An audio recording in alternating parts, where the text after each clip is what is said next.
Welcome to another deep dive. If you're anything like me, you are constantly trying to make sense of the macro landscape right Oh, now. yeah. It's a lot. It really is. We are all living through these massive, high-stakes geopolitical shifts, and trying to map them out can feel, honestly, completely overwhelming. Right. You read the financial press, you see the headlines about supply chain disruptions, and it's just a tidal wave of fragmented information. Absolutely. And as someone who actively follows these markets, you want to get to the bottom of things. Filtering through the noise to find the actual mechanics of what's happening, the real levers of power being pulled behind closed doors is the real challenge. It's the only way to actually understand what's coming next. Exactly. And that's exactly what we're going to do today. We've got our hands on a primary source that is, frankly, astonishing in its directness. Yeah, it really is. We are going to dissect a highly significant, highly urgent document. It's a transcript of an emergency meeting led by Russian President Vladimir Putin. And the singular focus of this meeting, the state of the global energy market amidst the rapidly escalating conflict in the Middle East, which this specific source document explicitly refers to in its title as the Iran War. Yeah, it's a remarkable piece of primary source material, primarily because of the access it grants us. Yeah. I mean, we are looking at a real-time, unvarnished strategic response to a massive global disruption. Right. But before we get into the granular details of this text, we need to pause and make a vital clarification for you listening. Yes, very important.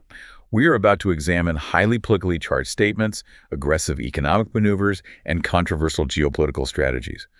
Our objective in this deep dive is absolutely not to endorse, validate, or take a side regarding any of the viewpoints, the actions, or the framing presented in this source. I'm really glad you brought that up because we need to make that crystal clear right out of the gate. We aren't here to play politics or litigate the morality of these actions. Exactly. Our goal today is strictly analytical.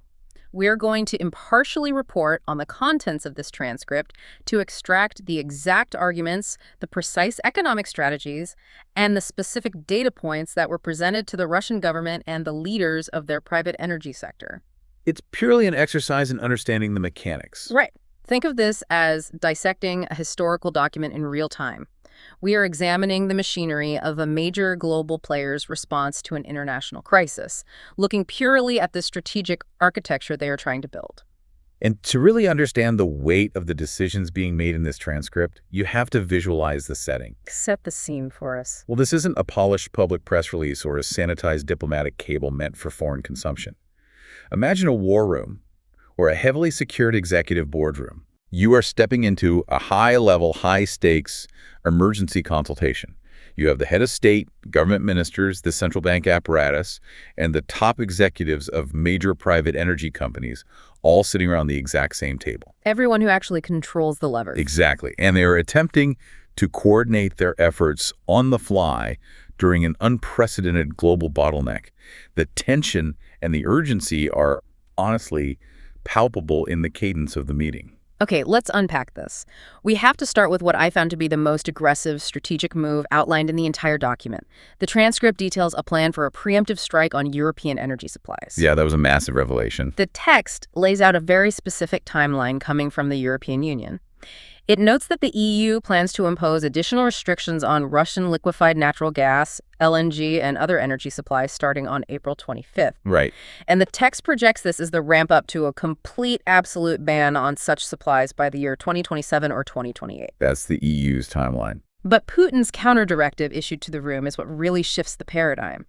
The instruction given to the government is to evaluate the possibility of halting those energy supplies to the European market immediately. The phrasing used in the transcript is highly revealing here.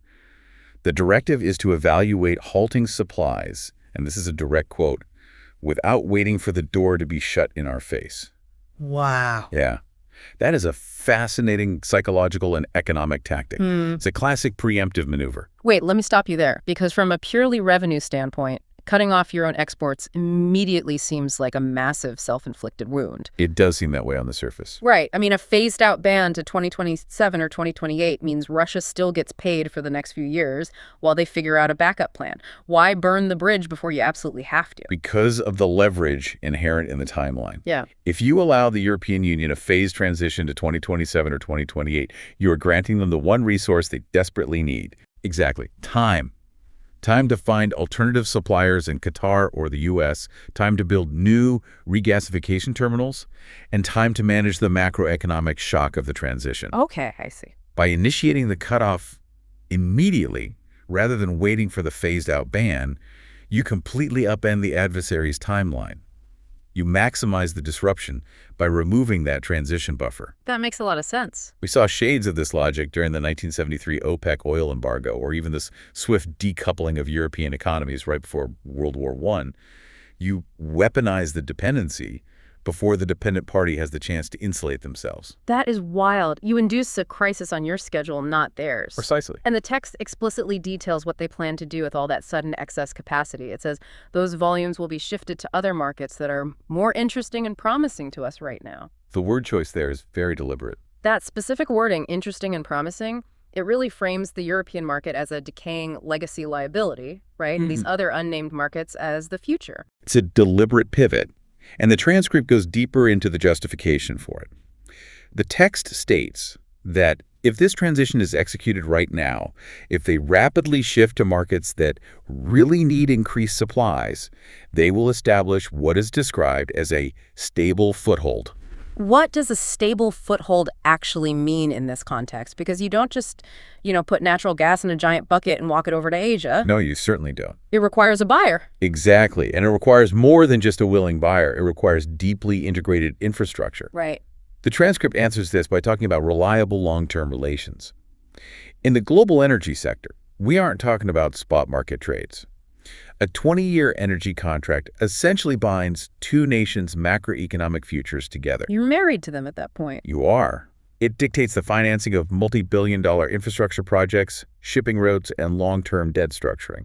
When the text talks about a stable foothold, it's talking about locking in foundational economic reliance with states that are, quote, building long-term relations with Russia. So they are trading short-term European cash flow for decades of structural lock-in with emerging economies. That's exactly the strategy. But I'm looking at this and thinking about the sheer physical logistics. It's a staggering pivot to even conceptualize. We are talking about redirecting an entire continent's worth of energy infrastructure. It's a massive undertaking. The pipelines going west took decades to build and optimize. You can't just flip a valve and send gas that was meant for Germany to a buyer in the Asia Pacific. The scale of that redirection is immense, and it is fraught with friction. To move that volume without Western pipelines, you have to rely heavily on maritime logistics. Like ships? Right, like expanding the icebreaker LNG fleets traveling the Northern Sea route or accelerating the capacity of overland routes like the Power of Siberia pipeline network to China.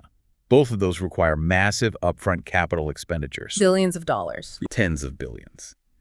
But the strategic intent outlined in the room is clear. Abandon a market that is preparing to sanction you. Eat the immediate logistical friction and establish long-term dominance in markets where demand is fundamentally growing, not artificially shrinking due to political mandates. This is like a major supplier breaking a contract with a legacy client right before the client can fire them in order to lock in a 10-year exclusive deal with a rising competitor. That's a very accurate analogy. And what makes this preemptive strike so critical and frankly so dangerous for the global economy is the backdrop against which it is being executed. They aren't doing this in a vacuum. No, the timing is everything. They're attempting to pull off this massive geographic pivot during a paralyzing bottleneck in global shipping. This brings us to the core catalyst discussed in the meeting: the situation in the Middle East, and specifically the paralysis of the Strait of Hormuz. The transcript paints a remarkably dire picture of the Middle East conflict's impact. The text notes that there were repeated warnings that attempts to destabilize the situation in the Middle East again, referred to here as the Iran war, would inevitably undermine the stability of the global fuel and energy complex. The statistics provided in the text to back this up are exactly the kind of data points that should make anyone paying attention to global markets sit up straight. They are staggering numbers. Listen to this. The transcript states that in the past year, approximately 1/3 of the entire global seaborne oil exports passed through the Strait of Hormuz. 1/3. We are talking about roughly 14 million barrels of oil moving through a narrow choke point every single day. Every single day. And nearly 80% of that substantial volume was specifically destined for nations within the broader Asia-Pacific region. What's fascinating here is how the text details the cascading physical effects of this choke point. The transcript states that at the moment of this meeting, this absolutely critical shipping route is practically shut down. Because the strait is effectively closed to commercial transit, the immediate physical reality is that oil production tied to the use of that maritime corridor risks completely stopping in the coming months. In fact, the text notes the decline has already begun. Wait, but if the strait is closed, why can't they just pipe it overland? It's a common question. Surely there are contingency plans for a choke point this obvious. I mean, Saudi Arabia has the East-West pipeline specifically designed to bypass Hormuz and load crude on the Red Sea. Why does the text treat this as an insurmountable wall? The transcript explicitly addresses that assumption and shuts it down. It states that completely rerouting all Middle Eastern oil supplies without using the Strait of Hormuz is simply unrealistic at this moment. Unrealistic. And to your point about the East-West pipeline, yes, it exists, but its maximum capacity is a fraction of the 14 million barrels a day that usually transit the strait. The text breaks down exactly why these workarounds fail on a macro scale. It lists 4 massive hurdles. Okay, what are they? First, the massive time consumption. You cannot rebuild global shipping lanes and lay thousands of miles of heavy crude pipelines overnight. Right. Pipeline projects take years of surveying, financing, and construction. Precisely. Second, it cites the substantial expenditures on infrastructure. The capital required to bypass the strait entirely would be astronomical. Nobody has that kind of cash just sitting around. Right. Third, the necessity for the expansion of maritime terminals. Even if you get the oil to a different coast, existing ports outside the strait are simply not built to handle an extra 10 to 14 million barrels a day. The physical ports just can't take it. The loading arms, the draft depth for very large crude carriers or VLCCs, the physical plumbing just isn't there. Wow. And fourth, the lingering political risks, which the text notes have not disappeared. You're essentially talking about re-engineering the lifeblood of the global economy on the fly in the middle of a war zone. Which leads to a massive logistical nightmare on the ground. The transcript notes that storage facilities in the region are rapidly filling up with oil. It explicitly describes this trapped oil as being impossible to export, or very difficult to export, or very expensive to export. That is the physical reality of the supply chain. You have a situation where the product is continuously coming out of the ground, but the maritime highway is closed. So it just piles up. Exactly. The storage tanks reach capacity. Once those tanks are full, you have no choice but to physically shut off the wells. The infrastructure simply cannot accommodate the backlog. And I imagine the ships are just sitting there. Yes, and every day a VLCC sits idle, waiting for clearance. The demurrage costs, the daily penalty fees for tying up the ships skyrocket, making whatever oil does get out exponentially more expensive. Let's bring this down to earth for you listening right now. Why does this matter? Why should you care about a maritime strait thousands of miles away being closed? It's a crucial question. Because, as the source text explicitly states, this disruption strikes at the very core of international economic relations. The transcript outlines a direct chain reaction. Supply disruptions lead to purely economic problems, inflation rises, and crucially, the text notes that the manufacturing of industrial goods is suffering. We can trace the exact life cycle of that disruption. Exactly. Let's follow a barrel of this trapped oil. It gets pumped out of the ground in the Middle East, but the strait is shut down, so it sits in a storage tank. Right. Because it isn't moving, a major refinery in the Asia-Pacific region, maybe in South Korea or Japan, doesn't get its scheduled delivery. Yep. That refinery is forced to scale back its utilization rate, cutting the production of diesel. Without a reliable supply of diesel, regional logistics networks seize up. Everything from cargo ships to transport trucks. Exactly. Cargo ships and transport trucks are grounded or face exorbitant fuel surcharges. Because the trucks are grounded, a factory producing industrial goods doesn't get its raw materials on time. And the factory is forced to halt production. Right. The supply of those industrial goods plummets on the global market, and the price of whatever inventory is left on the shelf skyrockets. That is the structural inflation the text is talking about. It's not just an abstract monetary policy issue. It is a physical, mechanical reality rippling outward from this one paralyzed choke point. And that physical bottleneck leads directly to the next major point of discussion in the transcript, the immediate, violent reaction of the global commodity markets. The meeting transcript details a severe and sudden new price reality that the Russian government is actively monitoring. The numbers mentioned in the text are wild. It states that in just the last week alone, world oil prices gained more than 30%. 30% in a week. That is a massive tectonic spike in an incredibly short time frame for a foundational commodity. And there's a very specific, almost dryly humorous detail in the text that I found fascinating. The time check. Yes. Putin notes that he checked the global commodity prices today, around 5:30 a.m. Moscow time. He saw it had already surpassed $119 per barrel, and then he rattles off the subsequent intraday fluctuations to the room. It went to 107, 109, 106, and was fluctuating around 103 at the time of the meeting. I think we can all relate to the anxiety of waking up early and immediately checking our phones for bad news. True. But that granular detail, the head of state checking the Brent or Urals crude, spreads at 5:30 in the morning and tracking every minor fluctuation, tells us a great deal about the urgency and the micromanagement of this crisis at the highest levels of the Russian state. It's incredibly hands-on. Very. This is not a situation where the leadership is passively waiting for a synthesized weekly briefing from the finance ministry. This is real-time monitoring of a highly volatile macroeconomic shock. And the transcript explicitly notes that despite the wild intraday fluctuations, the overall trend is undeniable. It is moving towards an increase. And it isn't just the oil market seizing up. The text points out that a very similar, perhaps even more acute situation is unfolding in the global gas market. Yes. Supplies of LNG from the Middle East have sharply contracted. Production capacities in that region have significantly declined. And importantly, the text states that their full restoration will take not just weeks, but potentially even months. That's a disruption. It explicitly says it is impossible to quickly compensate for the lost volumes. As a result, global gas prices are rising. And here is where the text provides a crucial piece of market logic.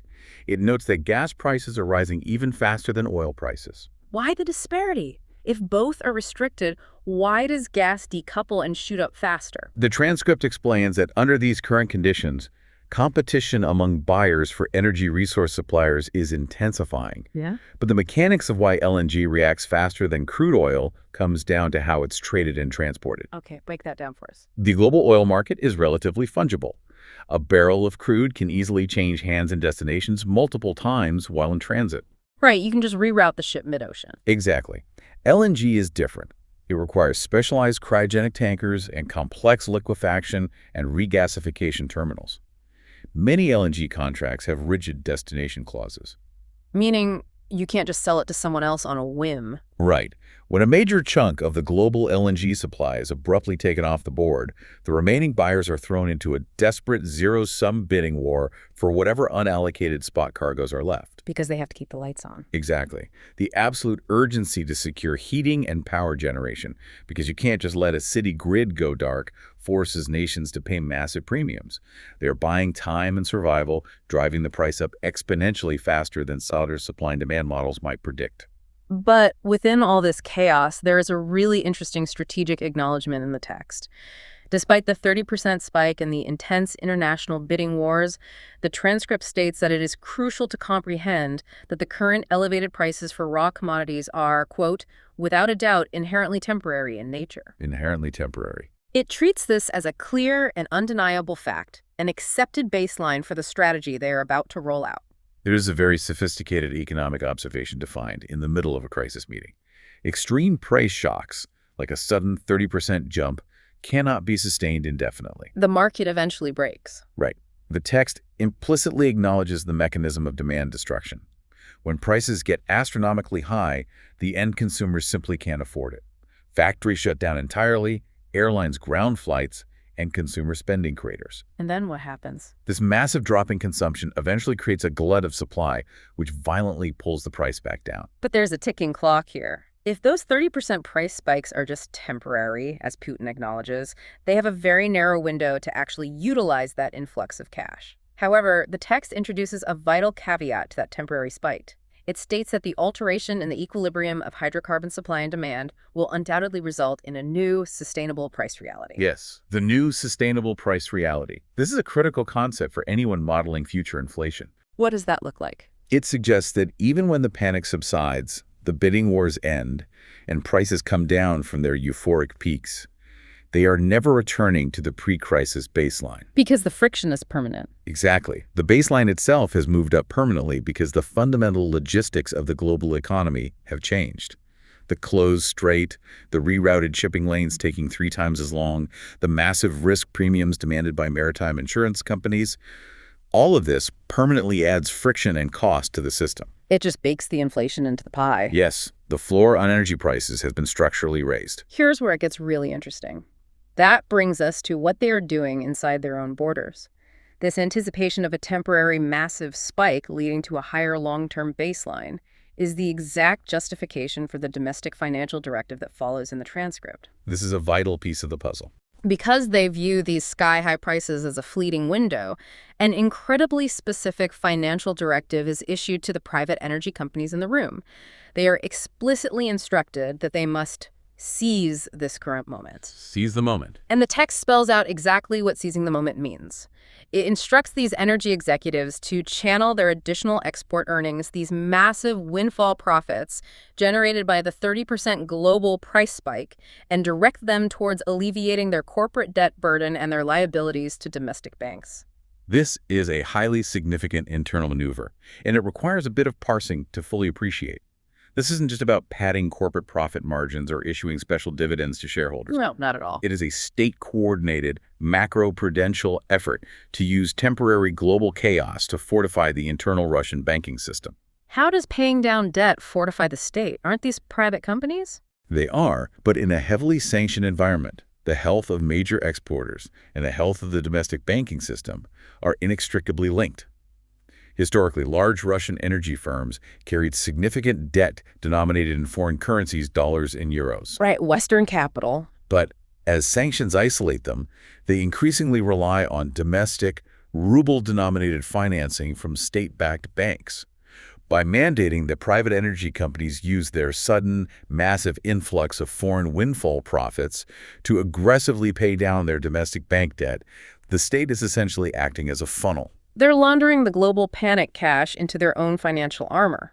That's a very visceral way to put it, but mechanically, yes. Yeah. They are taking the excess capital generated by the global panic over the Middle East and injecting it directly into the balance sheets of their own national banks. That's incredibly strategic. It deleverages the corporate sector and massively de-risks the domestic financial system before any new sweeping Western sanctions can take full effect. It's financial sandbagging before the hurricane hits. And the level of state intervention implied here is striking. The text says, I am asking the government and the central bank to take this entire process under control. You're taking it under control. They call it a consultation, but when the head of state explicitly tells the government and the central bank to take control of how ostensibly private companies allocate their windfall profits, it sounds an awful lot like a mandate. It absolutely demonstrates a blurring of the lines between private enterprise and state security. During wartime economics, the distinction evaporates. They are treating the energy extraction sector and the banking sector as two interconnected halves of the same national defensive shield. They are acting as a single unit. Yes. This internal financial fortification is a necessary prerequisite for the final and perhaps most ambitious strategy outlined in the transcript, fundamentally redefining their role in the global market. Right. The transcript places a massive emphasis on branding. It repeatedly asserts that Russia is a reliable provider of energy resources characterized by stability. Stability is the key word. In a world where the Middle East is shutting down, logistics are paralyzed, and prices are swinging wildly, they are pitching themselves to the global south and the east as the rock-solid, predictable alternative. The text states they will continue to supply oil and gas to nations that prove to be reliable counterparties. If we connect this to the bigger picture, if we connect this back to the preemptive strike we discussed at the beginning, we are seeing the explicit redefinition of global energy trade. How so? Energy is no longer being treated merely as a fungible commodity sold to the highest bidder on the open market. It is being weaponized and explicitly tied to what the text calls constructive business connections. Meaning political alignment. Precisely. A reliable counterparty in this framework isn't just a nation with a good credit rating that pays its invoices on time. It is a nation that aligns with, or at least refuses to oppose, this new long-term geopolitical architecture. You're rewarded for playing ball. Energy security is being offered as a reward for diplomatic compliance. And the transcript specifically names who these reliable partners are. It mentions partners in the Asia-Pacific region, which aligns perfectly with the massive logistical pivot away from Europe that we detailed earlier. Right. But it also explicitly singles out states in Eastern Europe, specifically naming Slovakia and Hungary. I found that inclusion fascinating. It's very intentional. You have two active members of the European Union being singled out in a Russian state meeting as reliable partners, and the text notes they are receiving increased stable deliveries. This is in stark contrast to the rest of the EU bloc that is facing the immediate preemptive cutoff. It highlights a deliberate attempt to fracture the European continent along lines of energy dependency. It shows a highly targeted, asymmetric approach.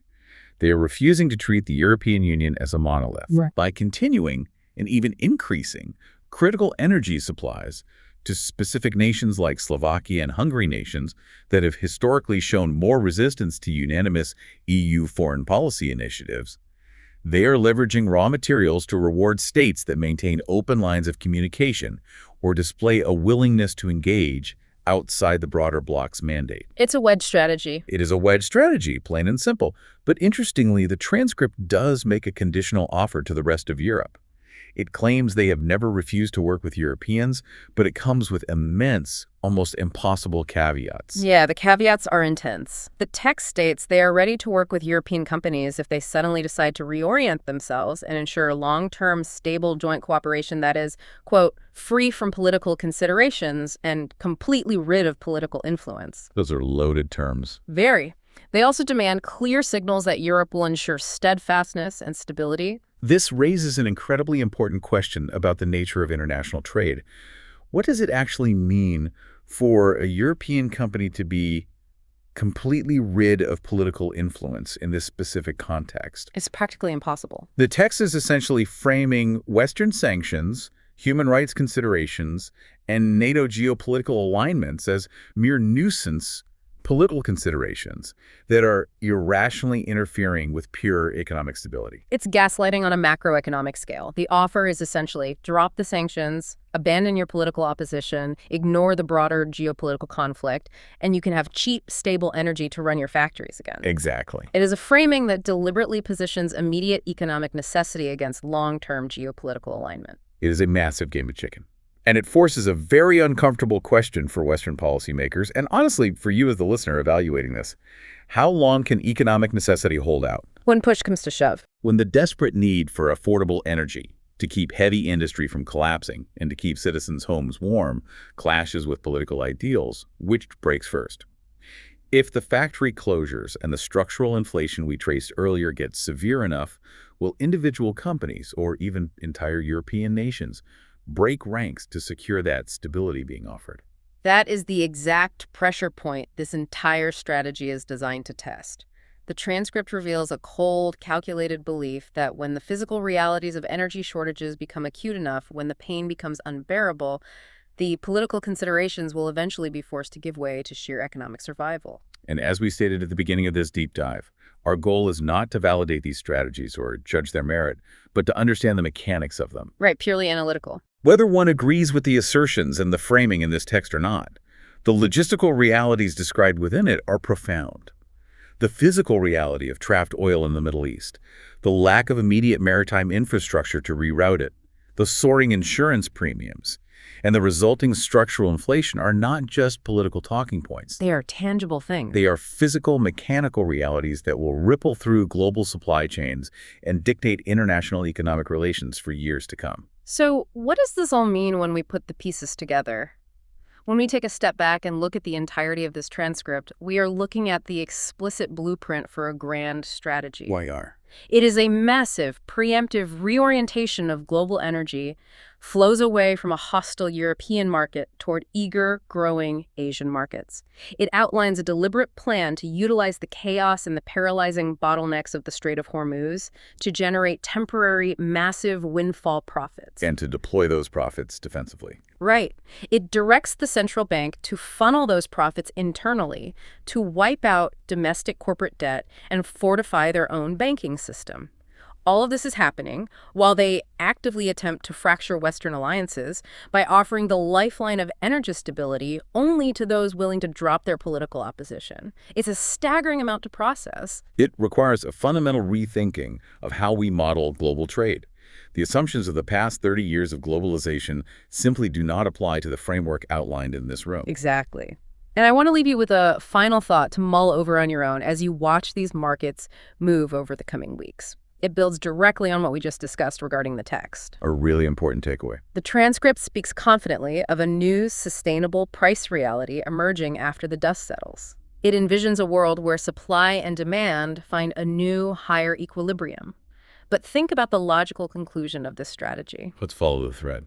If the physical infrastructure of global energy is permanently bifurcated, if the West and the East build entirely separate, non-overlapping energy supply chains, distinct pipeline networks, separate maritime insurance markets, and exclusive shipping routes, as suggested by this massive reorientation, will we ever see a unified global price for a barrel of oil or a metric ton of LNG again? It's a sobering question. Or are we entering an era of two entirely different economic realities, where the fundamental price of keeping the lights on and the factories running depends entirely on which half of the bifurcated globe you are plugged into? It changes everything we know about global commodities. It really does. It is something you absolutely need to keep an eye on as these events continue to unfold. Thank you for joining us on this deep dive. Your curiosity and your commitment to understanding the complex, sometimes uncomfortable mechanics shaping the macro landscape is exactly why we do this. We will catch you next time as we continue to unpack the raw data and the hidden narratives driving the headlines.